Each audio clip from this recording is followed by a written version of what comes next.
ತಾಯ್ತನ ಇದು ಬಾಡಿಗೆಯ ಮಂದಿರ ಕಥೆ ವಿಶೇಷ ಕಾರ್ಯಕ್ರಮಕ್ಕೆ ಮತ್ತೊಮ್ಮೆ ತಮಗೆಲ್ಲ ಸ್ವಾಗತ. ಒಬ್ಬೊಬ್ಬರ ಕಥೆಯನ್ನು ಕೇಳಿದ್ರೆ ಬಹಳ ಆಶ್ಚರ್ಯ ಆಗುತ್ತೆ. ಬಹುಶಃ ಯಾರ್ಯಾರ ಜೀವನ ಯಾವ್ಯಾವ ರೀತಿ ಬಂದಿರುತ್ತೆ, ಜೊತೆಗೆ ಯಾವ್ಯಾವ ರೀತಿಯ ಹಾದಿನ ತೋರಿಸಿರುತ್ತೆ ನೋಡಿ. ಆದರೆ ಒಂದು ಮಾತ್ರ ನಿಜ, ಕಾನ್ಫಿಡೆನ್ಸನ್ನು ಕಳ್ಕೊಳ್ಳಿಲ್ಲ ಅಂದರೆ ನೂರಾರು ಮಾರ್ಗಗಳಿದೆ ಸಮಾಜದಲ್ಲಿ.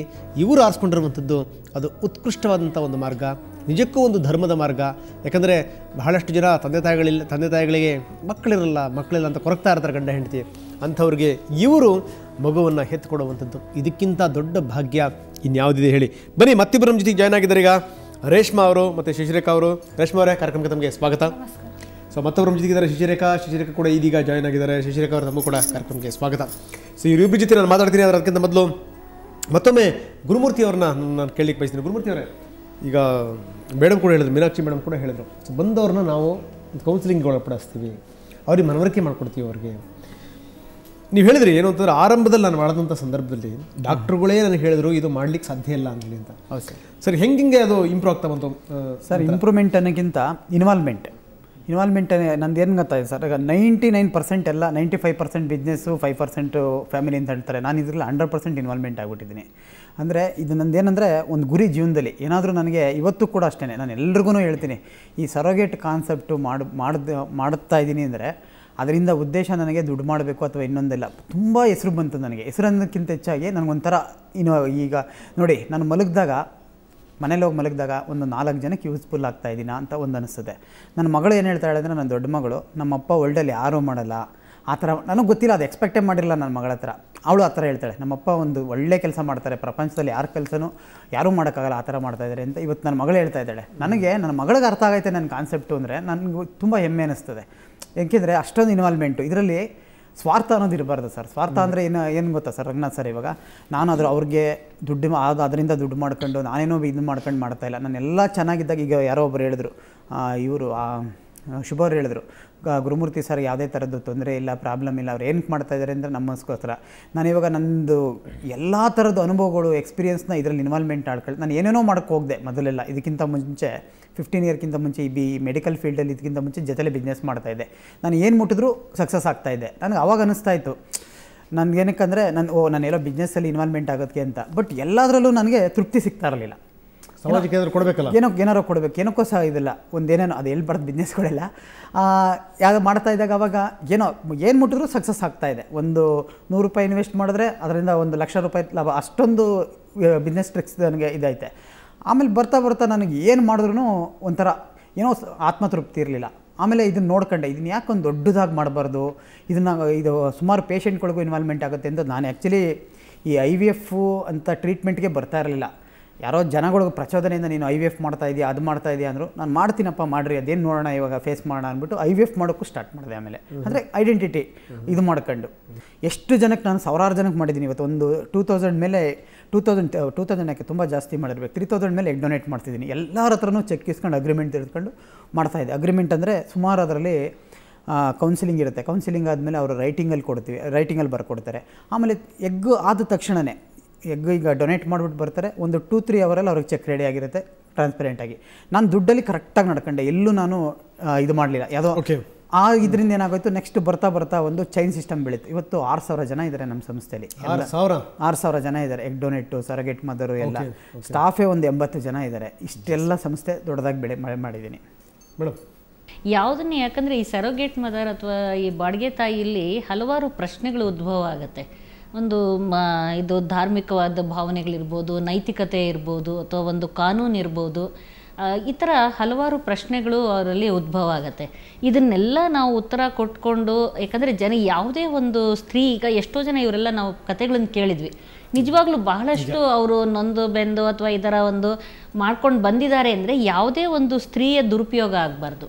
ಯಾವುದೇ ಬಲವಂತದಿಂದ ಇನ್ನೊಬ್ಬರನ್ನ ಒಂದು ಮಾಡಿಸೋದಾಗಲಿ, ಇದನ್ನು ಒಂದು ಮಾಡೋದಕ್ಕೋಸ್ಕರವಾಗಿ ಎಷ್ಟೋ ಸಲ ಇದು ನಾವು ನ್ಯೂಸಲ್ಲಿ ಮೀಡಿಯಾದೊಳಗೆಲ್ಲ ಕೆಲವು ಸಲ ಬರುತ್ತೆ, ಯಾರೋ ಸ್ತ್ರೀಯರನ್ನೆಲ್ಲ ದುರುಪಯೋಗ ಮಾಡ್ಕೊಂಡು ಒಂದು ಕಡೆ ಜಾಗದಲ್ಲಿ ಇರೋರೆಲ್ಲನೂ ಸರಗೇಟ್ ಮದರ್ ಮಾಡಿದರು ಇದು ಎಲ್ಲ ಅಂತ. ಅಂದರೆ ಯಾವುದೇ ಒಂದು ಕೆಲಸ ಮಾಡಿ, ಎಷ್ಟೋ ಕೆಲಸಗಳು ಮಾಡಿದರೂ ಒಂದು ಅಪಾಯ ಇದ್ದೇ ಇರುತ್ತೆ, ಒಂದು ರಿಸ್ಕ್ ಇದ್ದೇ ಇರುತ್ತೆ. ಇದರೊಳಗೂ ಕೂಡ ನಾವು ಅವ್ರಿಗೆ ಕೌನ್ಸೆಲಿಂಗ್ ಅಂತ ಹೇಳಿದೆ, ಎಲ್ಲ ರೀತಿಯಲ್ಲಿ ಅವ್ರಿಗೆ ಮನವರಿಕೆ ಮಾಡಿಕೊಟ್ಟು ಅದರ ನಂತರ ಕೂಡ ಏನಾಗುತ್ತೆ, ಇವಾಗ ಬೇರೆ ರೀತಿ ನೀವು ಅಂಗಾಂಗ ದಾನ ಮಾಡಬೇಕಾದ್ರೂ ಕೂಡ ಅದರೊಳಗೆ ಕೆಲವು ಕಿಡ್ನಿ ದಾನ ಮಾಡಿದಾಗಲೂ ಒಂದು ರಿಸ್ಕ್ ಇರುತ್ತೆ, ಈ ಥರ ಇನ್ಯಾವುದಾದ್ರೂ ಅಂಗಾಂಗ ದಾನ ಮಾಡಿದಾಗಲೂ ಒಂದು ರಿಸ್ಕ್ ಇರುತ್ತೆ. ಸೊ ಅದೆಲ್ಲ ರಿಸ್ಕು ತೊಗೊಂಡು ಇದು ತಮ್ಮನ್ನು ಒಂದು ಉದ್ಧಾರ ಮಾಡಿಕೊಂಡು ಅಥವಾ ಇನ್ನೊಬ್ರಿಗೂ ಒಂದು ಜೀವನ ಕೊಡ್ತೀವಿ ಅನ್ನೋ ಒಂದು ಭಾವನೆಯಲ್ಲಿ ಇವರೆಲ್ಲ ಒಂದು ಮಾಡೋ ಥರ ಆಗುತ್ತೆ. ಆದರೆ ಒಂದು ರೀತಿ ನಾವು ನೋಡ್ತಾ ಹೋದಾಗ ಇವಾಗ ಈ ಪ್ರಶ್ನೆಗಳನ್ನ ನಾನು ಇನ್ನೂ ಹೇಳಿದಾಗ ಇದು ಒಂದು ಪ್ರಶ್ನೆ, ಒಂದು ಯಾವುದೇ ಒಂದು ಸ್ತ್ರೀ ಅಥವಾ ದುರ್ಬಲ ವರ್ಗದವ್ರಿಗೆ, ಕೆಳಸ್ತರದ ವರ್ಗದವ್ರಿಗೆ ಅವರ ಒಂದು ದುರುಪಯೋಗ ಆಗಬಾರ್ದು, ದುಡ್ಡಿರೋವ್ರಿಗೋಸ್ಕರವಾಗಿ ಇವರ ಒಂದು ಮಾಡಬಾರ್ದು ಅನ್ನೋದು ಒಂದು ನಮ್ಮಲ್ಲಿ ಎಲ್ರಿಗೂ ಅಲ್ಲಿರೋದು ಒಂದು ಆ ಭಾವನೆ. ಆ ನೈತಿಕತೆನ ಮೊದಲು ಮೇಂಟೈನ್ ಮಾಡ್ಕೊಳ್ಬೇಕು. ನಾವು ಕೌನ್ಸೆಲಿಂಗ್ ಮಾಡಿದಾಗಲೂ ಇದೆಲ್ಲ ಇರುತ್ತೆ. ವೈದ್ಯರಾಗಿ ಕೂಡ ಅವ್ರಿಗೆ ಒಂದು ಕೌನ್ಸೆಲಿಂಗ್ ಆಪ್ತ ಸಮಾಲೋಚನೆ ಮಾಡ್ತಾರೆ. ಇದು ನಿಮಗೆ ಪ್ರೆಗ್ನೆನ್ಸಿ, ಚೈಲ್ಡ್ ಬರ್ತ್ ಅಂದರೆ ಏನೇ ಆದರೂ ಕೂಡ ಸ್ವಲ್ಪ ಮಟ್ಟಿಗೆ ಅದರೊಳಗೊಂದು ಕೆಲವು ಅಪಾಯಕಾರಿ ಪರಿಸ್ಥಿತಿಗಳು ಕೆಲವು ಸಲ ಬರ್ಬೋದು. ಅದನ್ನು ಇತ್ತೀಚಿನ ದಿನಗಳಲ್ಲಿ ಬಹಳ ಒಳ್ಳೆ ತಜ್ಞರಿರೋದ್ರಿಂದ ಮತ್ತು ಎಲ್ಲ ಒಂದು ರೀತಿಯ ಅನುಕೂಲಗಳಿರುವಂಥ ಹಾಸ್ಪಿಟಲ್ಸು, ನರ್ಸಿಂಗ್ ಹೋಮ್ಸು ಇವೆಲ್ಲ ಇರೋದ್ರಿಂದ ಹಲವಾರು ತೊಂದರೆ ತಕರಾರುಗಳನ್ನು ಅದನ್ನು ನಿವಾರಣೆ ಮಾಡಿಕೊಂಡೇನೆ ಇವ್ರಿಗೆ ಒಂದು ಸೇಫ್ ಡೆಲಿವರಿ ಇದರದನ್ನು ಅನಸ್ತೀಶಿಯಾ ಇರ್ಬೋದು, ವೈದ್ಯರು, ಗೈನಕಾಲಜಿಸ್ಟ್ ಇರ್ಬೋದು, ಮತ್ತು ಮಕ್ಕಳ ತಜ್ಞರಿರ್ಬೋದು, ಎಲ್ಲರ ಒಂದು ಯೂನಿಟಿಂದ ಏನಾಗುತ್ತೆ ಈ ರಿಸ್ಕುಗಳನ್ನು ತುಂಬ ಮಟ್ಟಿಗೆ ಕಡಿಮೆ ಮಾಡಿದೆ. ಇವಾಗ ಅದು ಕಡಿಮೆ ಆಗುತ್ತೆ. ಸೊ ಅವರ ಒಂದು ಅಪಾಯನೂ ನಾವು ಕಡಿಮೆ ಮಾಡ್ಕೊಂಡಿರ್ತೀವಿ. ಆದರೂ ಕೂಡ ನಿನಗೆ ಒಂದು ಗರ್ಭಧಾರಣೆ ಆಗಬೇಕಾದ್ರೆ ಅಥವಾ ಪ್ರಸವ ಆಗಬೇಕಾದ್ರೆ ಹಲವಾರು ತೊಂದರೆಗಳಾಗ್ಬೋದು. ಇದೆಲ್ಲ ಮಾಡಿ ಕೆಲವು ಸಲ ನ್ಯೂನತೆ ಇರೋ ಮಗು ಹುಟ್ಟಬೋದು ಅಥವಾ ಬೇರೆ ಕಾರಣದಿಂದ ಅದನ್ನು ಅಬಾರ್ಷನ್ ಮಾಡಬೇಕಾಗ್ಬೋದು ಅಥವಾ ಅಬಾರ್ಷನ್ ಯಾವುದೇ ಒಂದು ಗರ್ಭಧಾರಣೆಗೆ ಸಂಬಂಧಪಟ್ಟ ತೊಡಕುಗಳು ಇರುವಂಥ ಸಾಧ್ಯತೆಗಳಿರುತ್ತೆ. ಮತ್ತು ಇದನ್ನು ಕಾನೂನು ಅಡಿಯಲ್ಲಿ ಮಾಡಬೇಕಾಗತ್ತೆ. ಇದಕ್ಕೆ ನಮ್ಮ ದೇಶದಲ್ಲಿ ಕಾನೂನು ಏನು ಹೇಳುತ್ತೆ, ಆ ಕಾನೂನಿಗೆ ನಾವು ಬದ್ಧರಾಗಿದ್ದೀವ, ಅವ್ರು ಹೇಳೋ ರೀತಿನಲ್ಲಿ ಯಾವುದ್ರ ಎಕ್ಸ್ಪ್ಲಾಯ್ಟೇಷನ್ ಏನು ಆಗ್ತಾ ಇಲ್ವಾ, ಇದನ್ನೆಲ್ಲ ಮಾಡಬೇಕಾದ್ರೆ ನಮ್ಮ ದೇಶದಲ್ಲಿ ಇದಕ್ಕೆ ಒಂದು ಎಗೇನಿಸ್ಟಾಗಿ ಏನೂ ಹೇಳಿಲ್ಲ. ಒಂದು ಪ್ರತಿಯೊಬ್ಬರದ್ದು ಒಂದು ಸಂತಾನ ಅಥವಾ ಸಂತಾನೋತ್ಪತ್ತಿ ಅನ್ನೋದು ಪ್ರತಿ ಒಂದು ವ್ಯಕ್ತಿಯ ಹಕ್ಕು ಅನ್ನೋ ಥರನೇ ನಮ್ಮ ಕಾನೂನು ಪ್ರತಿಪಾದಿಸಿದೆ. ಆದ್ದರಿಂದ ಸರೋಗೇಸಿಗೆ ಯಾವುದೇ ಥರದ ಒಂದು ತೊಂದರೆಗಳು ಅಥವಾ ಅದಕ್ಕೇನು ವಿರೋಧ ಏನು ವ್ಯಕ್ತವಾಗಿಲ್ಲ. ಮತ್ತು ಇದು ಕೆಲವು ಗೈಡ್ಲೈನ್ಸು ICMR ಗೈಡ್ಲೈನ್ಸ್ ಅಂತ ಕೂಡ ಕೊಡ್ತಾರೆ.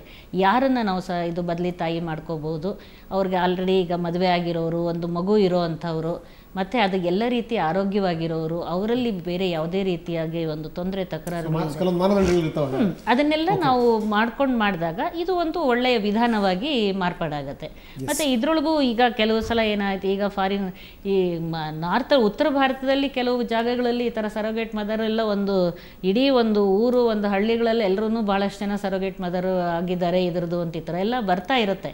ಆದರೂ ಯಾರನ್ನೇ ತೊಗೊಂಡ್ರೂ ಕೂಡ ಯಾರೇ ಬಂದಾಗ ಇದೆಲ್ಲ ತಿಳಿಪಡಿಸಿ ಮಾಡಿದಾಗ ನಾವು ಅಪಾಯನ ಕಡಿಮೆ ಮಾಡಿದಾಗ ಯಾರಿಗೂ ತೊಂದರೆ ಆಗಲ್ಲ. ಇವ್ರಿಗೂ ಒಂದು ಅವರ ಸ್ಥಿತಿ ಕೂಡ ಉತ್ತಮಪಡಿಸ್ಕೊಂಡು ಇನ್ನೊಬ್ರಿಗೂ ಕೂಡ ಈಗ ಯಾವ ಕೆಲಸ ಏನೇ ಆದರೂ ಕೂಡ ಈಗ ಹಣಕಾಸಿನ ವ್ಯವಹಾರ ಇಲ್ಲದೆ ಯಾವ ಕೆಲಸನೂ ಆಗೋದಿಲ್ಲ.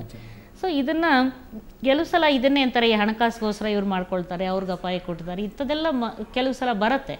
ಆದರೆ ಅದನ್ನೆಲ್ಲ ಸರಿಯಾದ ರೀತಿಯಲ್ಲಿ ಮಾಡ್ಕೊಂಡು ನೈತಿಕತೆನ ನಾವು ಇಟ್ಕೊಂಡು ಮಾಡಿದಾಗ ಅದು ಸರಿ ಹೋಗುತ್ತೆ. ಅಲ್ಲ, ಎಲ್ಲದನ್ನೂ ಕೂಡ ಈ ಹಣದಿಂದಲೇ ಹೇಳೋಕ್ಕಾಗಲ್ಲ. ಏನಂದ್ರೆ ಈಗ ಯಾರಿಗೋ ಒಬ್ಬನಿಗೆ ಒಂದು ಆರ್ಗನ್ ಬೇಕಾಗಿರುತ್ತೆ ಅಂತಂದ್ರೆ ಹಣಕ್ಕೋಸ್ಕರ ಇನ್ಯಾರೋ ಹೇಳಿದ್ರು ಅಥವಾ ಇನ್ಯಾರೋ ಮನೆಯವರು ಕೊಟ್ಟರು ಅನ್ನೋದಲ್ಲ. ಆ ಸಂದರ್ಭದಲ್ಲಿ ನಮ್ಮ ಜೀವ ಉಳಿತಾ, ನಮ್ಮ ಜೀವನ ಸಿಗ್ತಾ, ಅದು ಮಾತ್ರ ಬಹಳ ಮುಖ್ಯ ಆಗುತ್ತೆ. ಆ ಥರ ನಾವು ನೋಡ್ಬೇಕಾಗುತ್ತೆ. ಯಾಕಂದ್ರೆ ನೀವು ನೋಡೋ ರೀತಿ, ನಿಮ್ಮ ದೃಷ್ಟಿಕೋನ ಹೇಗಿರುತ್ತೆ ಅನ್ನೋದ್ರ ಮೇಲೂ ಹೋಗುತ್ತೆ. ಮತ್ತೆ ಬೇರೆ ಬೇರೆ ರೀತಿಯಲ್ಲಿ ಹಲವಾರು ರೀತಿಯಲ್ಲಿ ಒಂದು ಬೇರೆ ಅವರು ನಾವು ಪ್ರಕೃತಿಗೆ ವಿರುದ್ಧವಾಗಿ ಹೋಗ್ತಾ ಇದ್ದೀವ, ಪ್ರಕೃತಿನ ನಾವು ಟ್ಯಾಂಪರ್ ಮಾಡ್ತಿದ್ದೀವ, ಒಂದು ಫ್ಯಾಮಿಲಿ ರಿಲೇಷನ್ಶಿಪ್, ತಾಯ್ತನ, ಮಗು, ತಾಯಿ ಮಗು ಸಂಬಂಧ ಇದೆಲ್ಲದರ ರೀತಿಯಲ್ಲಿ ಬದಲಾವಣೆಗಳಾಗ್ತಾ ಇದೆಯಾ ನಮ್ಮ ಇದು ಕುಟುಂಬದಲ್ಲಿ, ಇಂಥದ್ದೆಲ್ಲ ಬರುತ್ತೆ ಪ್ರಶ್ನೆಗಳು. ಆದರೂ ಕೂಡ ಬೇರೆ ಎಲ್ಲ ಬಿಟ್ಟು ಒಂದು ಬಂಜೆತನ, ಈಗ ಅವ್ರದ್ದೇ ಆದ ಒಂದು ಆನುವಂಶಿಕ ಗುಣಗಳನ್ನು ಹೊತ್ತು ಅವರ ಒಂದು ವಂಶ ಉದ್ಧಾರ ಮಾಡೋ ಅಂಥದ್ದು ಒಂದು ಮಗುನ ಅವ್ರಿಗೆ ಯಾವುದಾದ್ರೂ ಒಂದು ರೀತಿ ಪಡ್ಕೊಳ್ಳೋ ಸಾಧ್ಯತೆ, ಅದನ್ನ ಆ ದೃಷ್ಟಿನಲ್ಲಿ ನಾವು ನೋಡ್ಬೇಕಾಗುತ್ತೆ. ಎಸ್ ಮೇಡಮ್, ಖಂಡಿತ ಒಳ್ಳೆ ಮಾತನ್ನು ಹೇಳಿದ್ರಿ. ಬಹುಶಃ ಎಲ್ಲರೂ ಈ ದೃಷ್ಟಿನ ಬೆಳೆಸ್ಕೋಬೇಕು ಅಂತೀನಿ. ಯಾಕಂದ್ರೆ ಬರೀ ಮೈನಸ್ ಪಾಯಿಂಟ್ ಹುಡ್ಕೋದಕ್ಕಿಂತ ಅದರಲ್ಲಿ ಪಾಸಿಟಿವ್ ಏನಿದೆ, ಪ್ಲಸ್ ಏನಿದೆ, ಅದು ಸಮಾಜಕ್ಕೆ ಎಷ್ಟು ಮಟ್ಟಿಗೆ ಪೂರಕ.